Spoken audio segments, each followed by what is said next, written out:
আজকে এই সমস্ত প্রোগ্রাম যা দেখছেন সবকিছুই কিন্তু গরিবের জন্য, এই দেশের মানুষের জন্য। এবার আপনাদের প্রিয় প্রধানমন্ত্রী জনাব তারেক রহমান সাহেব বলেছেন, আপনারা শুনেছেন যে বাজেট মানুষের জন্য এবং জনবান্ধব একটা বাজেট হয়েছে, যেখানে সাধারণ মানুষ, গরিব দুঃখী, কৃষক, শ্রমিক, মেহনতি মানুষ, গ্রামীণ পর্যায়ের বিশেষ করে এবং সর্ব শ্রেণীর মানুষের জন্য এই বাজেট প্রণয়ন হয়েছে। যাক, আজকে আমাদের মাঝে আমি দেখতে পাচ্ছি আমার এলাকা থেকে বিভিন্ন গ্রামগঞ্জ, ইংল্যান্ড থেকে আমাদের নেতাকর্মীদের একটা সমাহার। আমি সরকারি কর্মকর্তাদের দৃষ্টি আকর্ষণ করে বলতে চাই, অনেক সময় আপনারা দেখবেন যে আপনারা হয়তো বুঝবেন যে সরকারি প্রোগ্রামে, একটা ফর্মাল প্রোগ্রামে আমাদের নেতাকর্মীদের সমাগম হচ্ছে।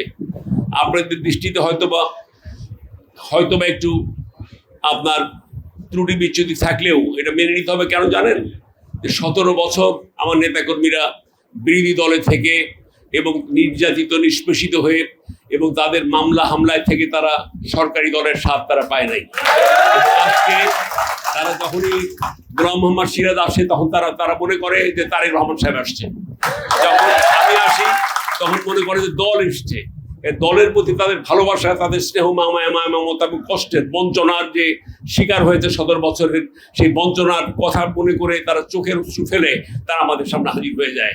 কাজেই আমি আমার নেতাকর্মীদের, প্রিয় নেতাকর্মীদের সাথে শ্রদ্ধার সাথে, স্নেহের সাথে, ভালোবাসার সাথে বলতে চাই যে আপনাদের সব কিছু তো ঠিক আছে, শুধুমাত্র একটি জিনিস চাই, সেটা হলো ব্যবহার। আপনারা কখনোই সরকার আমরা আছি, আমরা শক্তিশালী, সবকিছু আমাদের এটা ভাবার কোনো কারণ নাই। ভাবতে হবে এই ক্ষমতা চিরস্থায়ী নয়, এটা ক্ষণস্থায়ী। আমাদের এই ক্ষণস্থায়ী সরকারের ক্ষণস্থায়ী ক্ষমতায় আমাদের প্রমাণ করতে হবে যে আমরা মানুষের সাথে বিনয়ের সাথে, ভালো ব্যবহারের সাথে, মানুষের সাথে হৃদ্যতার সাথে এবং তাদের সাথে প্রাণের সাথে সম্পর্ক স্থাপন করে মানুষ যেন আমাদের ভালোবাসে এবং সে ভালোবাসা যেন শুধু ভোটের মাধ্যমে নয়, ভোট ছাড়াও যেন মানুষের কথায় কথায় আমাদের যেন সাধারণ মানুষ বলে বিএনপির নেতাকর্মীরা ভালো মানুষ, এরা বিগত সরকারের ফ্যাসিস্ট আমলের এই ডাকাত দলের কর্মী নেতাদের মতো নয়। এটাকে প্রমাণ করতে হবে, আমাদের প্রমাণ করতে হবে।